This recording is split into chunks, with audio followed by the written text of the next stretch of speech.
Morning, everybody. So it starts early, right? We start doing these things really early on. We find what makes us different or what makes us, in our own mind, exceptional or special. And we amplify those things and we find ourselves judging others compared to those things that we see ourselves as great at. Take, for instance, my son's little illustration about dominating everybody in volleyball all by himself.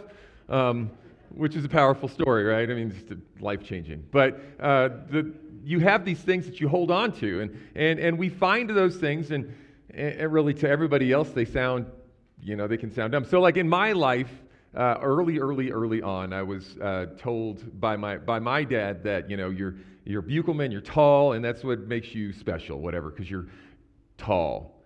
You know what I did to become tall? I was born.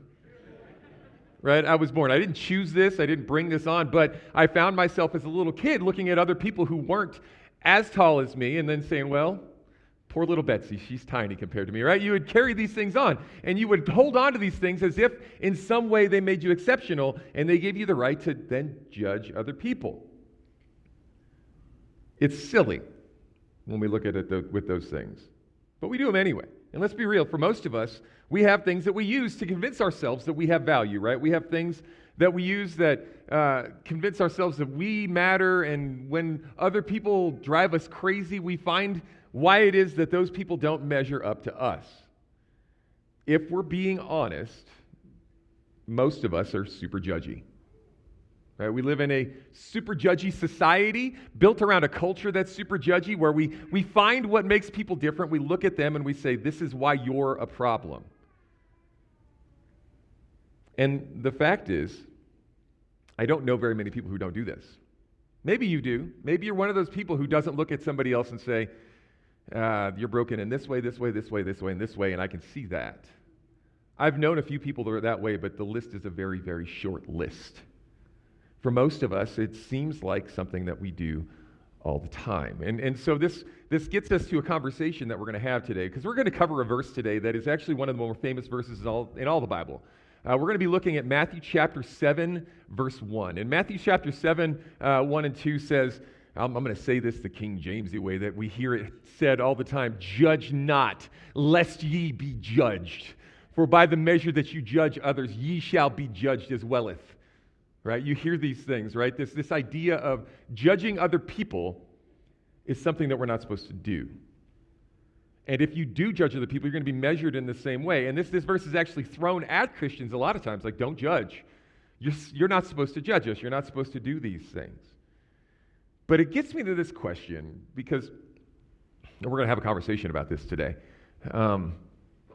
If this is such a common thing, almost as common as breathing, if this is something that really for most of us is an issue, why do we have this in us in the first place? Right? Why do we have this tendency within us to find ourselves looking at people and then just assuming the worst? I know that I'm not the only one who has this issue. I know that I'm not the only person in this room who has found himself or herself frustrated with himself or herself because I shouldn't be thinking this thing about these people. You know what I'm talking about? But yet, it's right there, and it drives you crazy. So why do we have this? We get to see that today.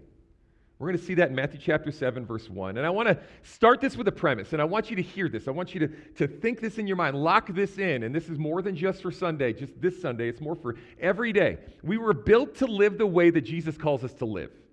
Okay, we were built to do this, not judge, but we were built to live the way that Jesus calls us to live out life. And so today we're going to see how that works. So we're going to start in Matthew chapter 7, verse 1 and 2, and it says this. Do not judge others, and you will not be judged. If you will be treated as you treat, for you will be treated as you treat others. The standard you use in judging is the standard by which you will be judged. And this, we'll be putting those things up on the screen. This is going to be Matthew chapter 7, starting at verse 1 on page 701. And it says that. So do not judge others, and you will not be judged, for you will be treated as you treat others. The standard you use in judging is the standard by which you will be judged. As we start this conversation this morning, I want to talk to you guys about scoreboards. Here's my proposition for you today. Most of us have a scoreboard going in our minds. All right? We have a scoreboard going in our minds with the people that are around us. We see people, And we think this is why I'm winning and you're not. Like I said earlier, I'm tall, which is silly. But, you may say to yourself, I got a better SAT score. You may say to yourself, I got the raise. This person didn't get the raise. I am in shape. This person's overweight. I brush my teeth. That person doesn't brush his teeth, right? We have these things that we carry because we have this tendency to try to win. You know what all of us hate? Well, we hate losing. But I can give you something worse than losing.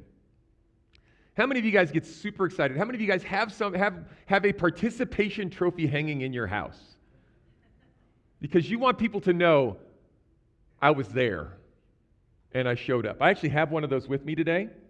This is a participation trophy from a 5K thing that my family did in Oklahoma City, a participation trophy. You want to know how impressive this is? What does it say on it? Nothing. Other than this, I didn't even notice this until I was looking at it this week. What does that say? No, it doesn't. If you look closely, it actually just says finisher. They didn't even take time to spell it right. Right? It's. You see it? You see it now, don't you? Right? I didn't even notice that until I looked at this thing this week. I had just thrown it in the side, and I was like, I wonder if I have a participation trophy somewhere. And I found this thing. It's pretty fantastic, right? It really speaks to how we do life. I don't care about participation trophies. I want to know that I won. I want to know that I won and I did this, and I want to know that I accomplished these things, and I want to know why it is that I beat this other person. And Jesus then speaks into this, and he looks at this, and he says, look, we're going to have a conversation today. As he's working through the Sermon on the Mount, as he started talking about how, in Matthew 5, talked a lot about, you've heard that it was said, don't do these things, but I'm telling you, you got to look at your heart. It's beyond just what you're doing. And then in Matthew 6, Jesus spends a lot of time saying, don't do your righteous acts before other people. Don't give money and make sure everybody knows that you give. Don't pray and make sure that you're praying loud, long prayers so everybody knows that you're praying. Don't fast. I talked about that a few weeks ago. Don't fast and be like, oh, I'm so weak because I'm fasting because I'm such a good, godly man. Don't do these things because you're doing them to prove to other people why you're better than them. Because you're trying to win. And then Jesus gets to the heart. And he says, here's the thing. This is the heart of the matter, right? The heart of the matter is this. Most of us think that we need to win, but we're separating ourselves from God. Jesus tells a parable in Luke chapter 18 that really speaks to this. And he says this, to some who were confident of their own righteousness and looked down on everyone else. Jesus told a parable. 2 men went up to the temple to pray, one a Pharisee and the other a tax collector. The Pharisee stood by himself and he prayed, God, I thank you that I am not like other men, robbers and evildoers and adulterers, even like this tax collector over here. I fast twice a week, and I give 1/10 of all that I have. But the tax collector stood at a distance. He would not even look up to heaven. He beat his breast, and he said, God, have mercy on me, a sinner. Jesus tells this story, and the funny thing about this story, when he tells this story, he's talking to the religious leaders who were this way, and nobody listening to this story says, no, that doesn't really happen. Right? He doesn't say that at all. In fact, for the people listening, they all know the truth. He asks the question right afterwards, which one of these two people had their prayers heard by God? And everybody knows it's the tax collector who is sitting there saying, God, I am a messed up person on my own. We all know deep down inside that we're not supposed to be this way, right? We can feel it. In fact, we see a little bit later on in Romans chapter 2, where Paul, talking to the church, says, this is the problem. This is the judgy church. I'm going to talk to you guys about this. He says this, you therefore have no excuse, you who pass judgment on someone else. For at whatever point you judge another, you are condemning yourself because you pass judgment for the same things. Paul is talking in this passage, actually following up one of the more famous modern passages to the church in America. Romans chapter 1, the end of Romans chapter 1 is what's called the downward spiral of faith. And in this downward spiral of faith, we see When people give up following God and they start to exchange the truth of God for a lie, they start worshiping created things rather than the Creator. They start satisfying their own sexual desires. There's all kinds of, it talks about lasciviousness and homosexuality and terrible things where people are trying to get other people to sin too, and it's this stuff. And I've heard people in the church say, see, this is what's happening in the world, and it's absolutely true. But then Paul says right after that this is to the church. You therefore, you have no excuse because you pass judgment on someone else, but whatever point you're judging them, you're condemning yourself because you pass judgment are doing the same things. The truth of the matter is, there's a problem. We have a problem. And when Jesus says to the church, says in this Sermon on the Mount, he's talking to these people who want to follow him, and he says, look, at whatever measure you're judging other people, you're going to be judged as well. He's giving them a warning. So I want to ask you a question. Do we want God judging us with the same harshness that we judge other people? Do I want God to look at me in the same way that I look at other people? Scrutinizing everything, picking out every flaw, finding every reason why that person is messed up. Because the truth of the matter is, I don't think we do. I think for most of us, we would be ashamed if somebody just followed us around with a video camera for 24 hours. What are you doing right here? What about right here? Why aren't you up doing so? We would find a reason very quickly to be ashamed. Now, I'm not saying anything this morning that is blowing your mind. All of us know this. All of us know this deep down inside. We know we're not supposed to do these things. And in fact, this passage is a scary passage for us. But I told you earlier, I have a reason why we do this. So I want to ask you to keep going with me here. Let's dig in a little further. Matthew chapter 7, verse 3 and 4. And why worry about a speck in your friend's eye when you have a log in your own? How can you say to your friend, let me help you get rid of that speck in your eye, when you can't see past the log in your own eye? Hypocrite, first get rid of the log in your own eye, then you will see well enough to deal with the speck in your brother's eye. We can't understand verse 1 and 2 without verse 3 and 4. I want you to hear what this says, because this is a very powerful thing. Jesus goes on from talking about judging not, don't judge, or you will be judged. He says, why do you look at this speck in your brother's eye without dealing with the log in your eye, the log that you're carrying around? First deal with that, and then you can deal with the speck in your brother's eye. So the speck is the judgment of what we do with other people. And he's picturing this thing. You can image this. You walk up to somebody, and this guy's like, I feel like I've got something going on here. And you're like, oh, you know what? I think you got a little bit of sawdust in your eye. You ever got something stuck in your eye? It stinks. You ever help somebody get something out of their eye? Right? It's kind of a crazy thing when you open it up and you actually see the thing on the eyeball. You can kind of like move it off. You can touch it with your fingertip and rub it on. I'm trying to make you uncomfortable here, right? Anyway, but imagine me saying, hey, I got it. While I've got this giant log just hanging out of my eye right here, right? And I'm smashing you on the side of the head as I'm trying to get this thing out. You would look at me and say, I need you to stop and back up. But he doesn't say that helping the person getting the speck out is wrong. I have a proposition for you. Sin is just something good that God has given us that has been corrupted to destroy us.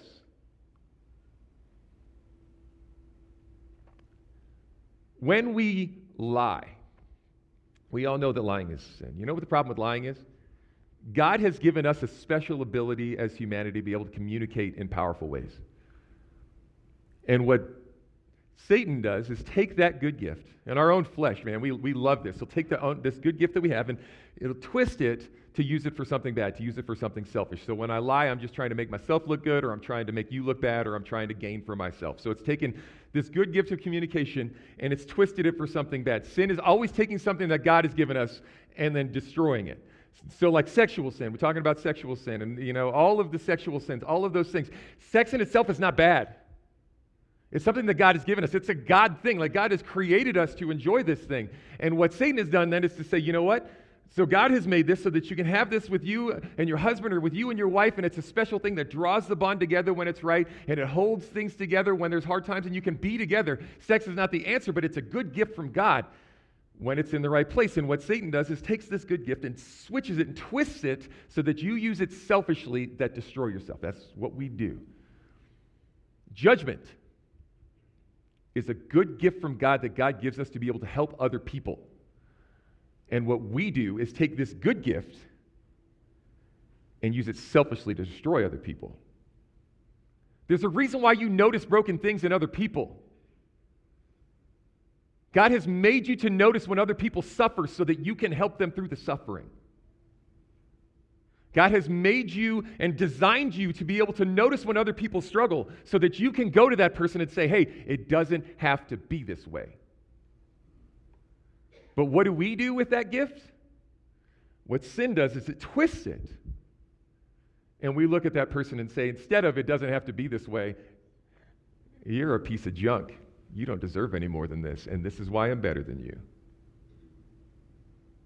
So what judgment is no different than sexual immorality. What judgment is no different than lying. What judgment is no different than any of these things, because all it's doing is taking something good that God has given us. And with a big giant plank in our eye, we're walking around judging other people. Taking something good that God has given us and twisted it for selfishness. But it doesn't have to be that way. What Jesus says right here, and I love this, is take out the plank. Look at your life. Look at your life. Not at that person's life, not at somebody else's life. Look at your life and say, before I look at this person and think that person's an idiot, before I go all New Mexican on this person, I need to look at myself and see where am I just jacked up? Where am I looking at this life and thinking, man, I got this down? Because the reality is, I'm not nailing it. The reality is, I'm not running around with the perfect life. That the Pharisee who looks and says, God, thank you that I am not like other men. I fast twice a week, and I pray all the time, and I am not like that adulterer, that tax collector who are all messed up. I am here today because I am praying, right? As long as you're in that place, you're never going to be able to be molded by God, because you got this giant plank sitting out of your eye. But if you take the plank out, when you analyze where you're at and you say, God, without you, I don't have anything. I can't do this without you, God. But if I get out of the way, please, God, use me for something good. When you get out of the way, all of a sudden, God gives you the ability to be able to see somebody else's pain and brokenness and hard times and say, hey, I want to walk with you. I don't care what it's going to take. I'm going to be there with you. And that becomes something that's different. That's what the church is supposed to be. That's what the world is built to be like. But we can't help anyone else if we can't see our own problems.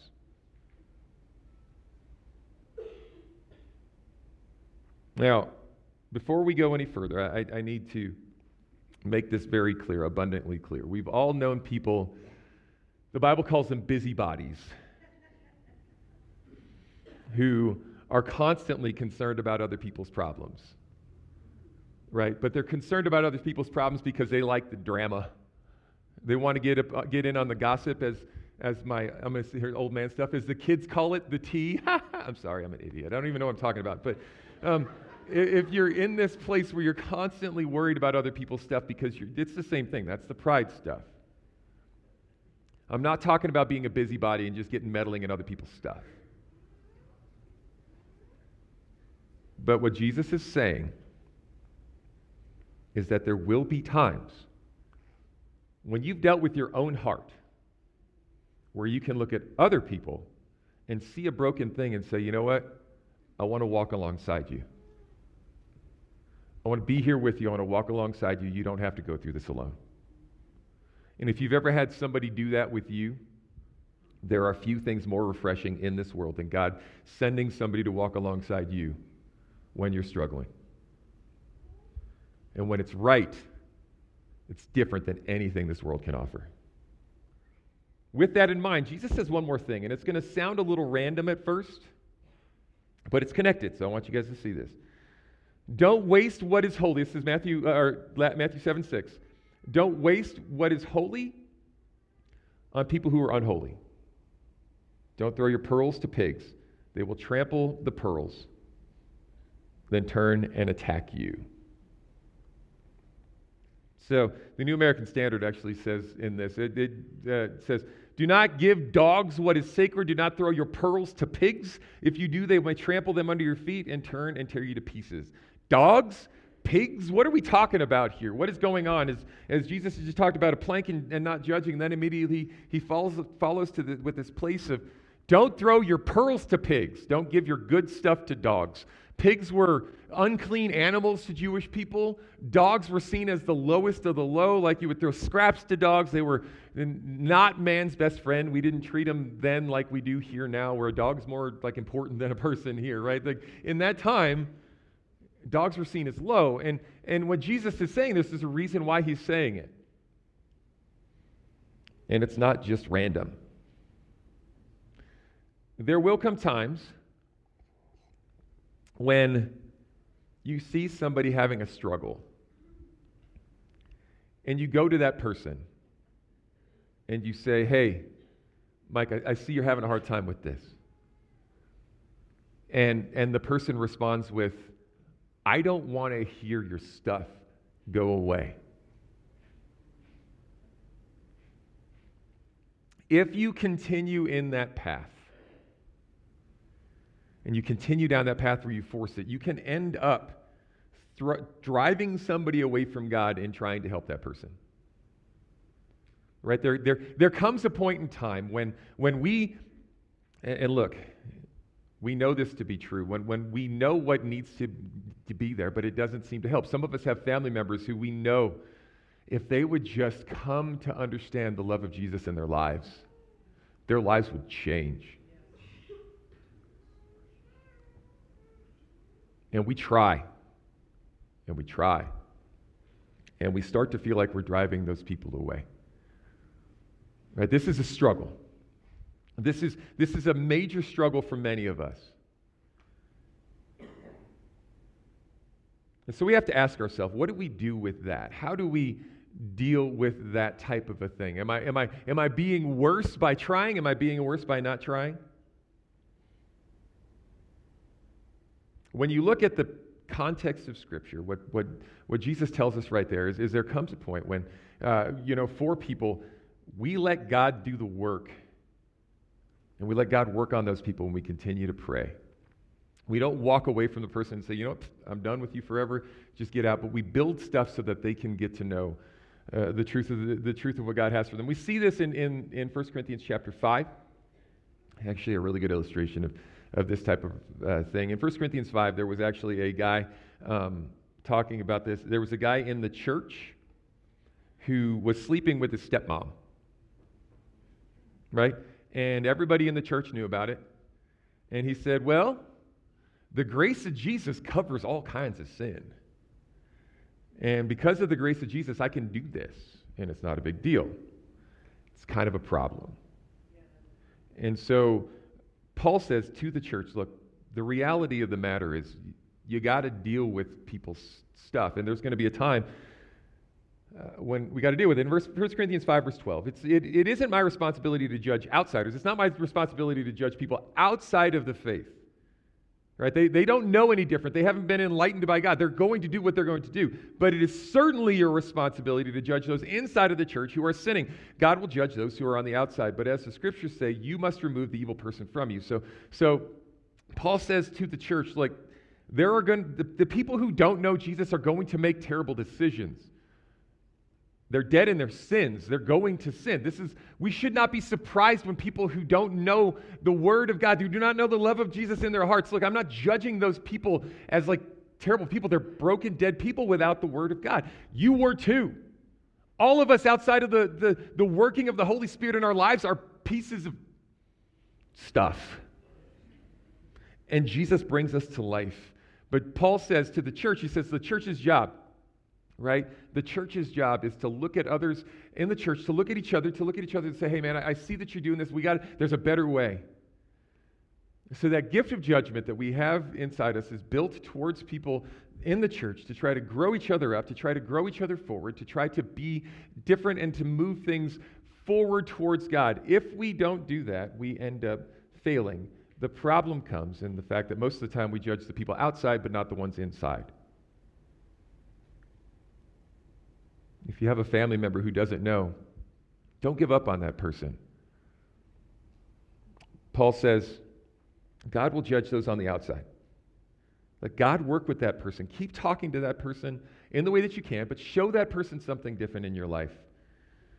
But it is definitely our responsibility when we see somebody who knows the Word of God, who knows the love of Jesus in their hearts, and we see that person in sin, it is our responsibility to reach out to that person and say, hey man, what are you doing? If you were to walk into a restaurant, and my wife is right over here, so if you were to walk into a restaurant and see some woman who doesn't look like this beautiful woman over here, and we're sitting there laughing and holding hands, it would be your responsibility to come up to me and say, Jim, what are you doing, man? Like right then. Right then.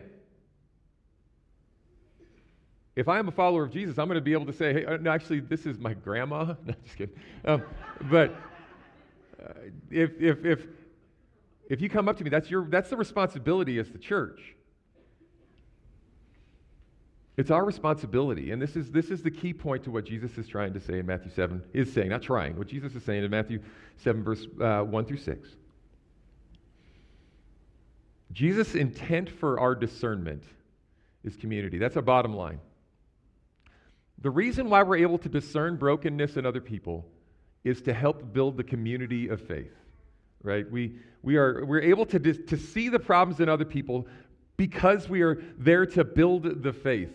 And the reality is part of the reason why the church, I believe, is where it is today in America.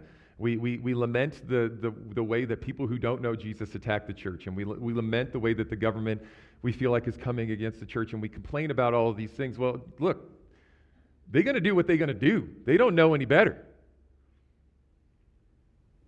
The work is done here. And the problem that we have as a church oftentimes is we trade false unity for community. False unity is this. It's me seeing somebody else's broken place and then saying, I can't do anything about that because I got this giant plank in my own eye, so I shouldn't say anything to that person about that. What would be my responsibility? To stop making excuses for the plank. Deal with my plank.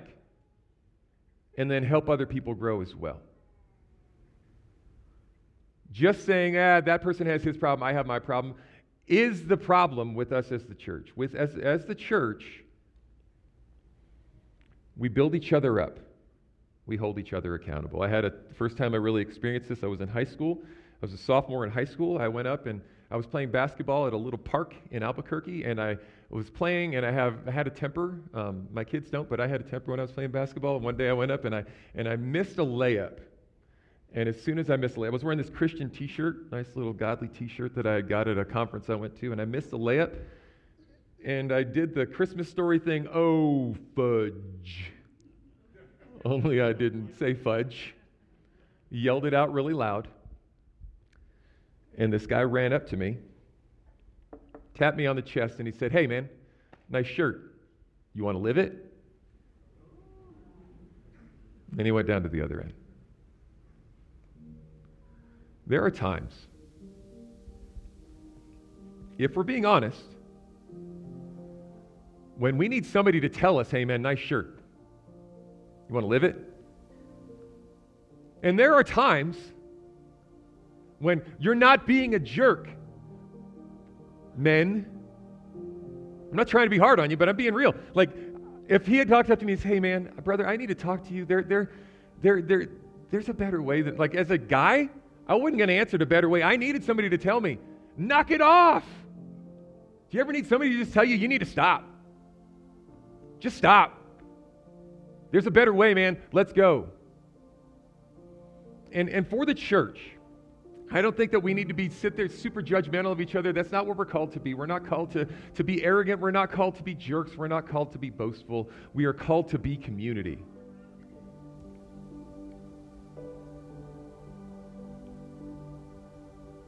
And we're not going to be able to be community until we have somebody tell us. I had the same thing happen. I am here today because I was in a car with a guy. I went down to Mexico to build a house, and I was going to New Mexico State the next fall. I was not going to go to Bible college and talk about ministry and learn about ministry. I was going to go to New Mexico State. And I was telling this guy, I was like, hey man, I'm just going to go. I can tell more people about Jesus in a classroom than I can on a stage or working with kids. And he looked at me and said, man, you're an idiot.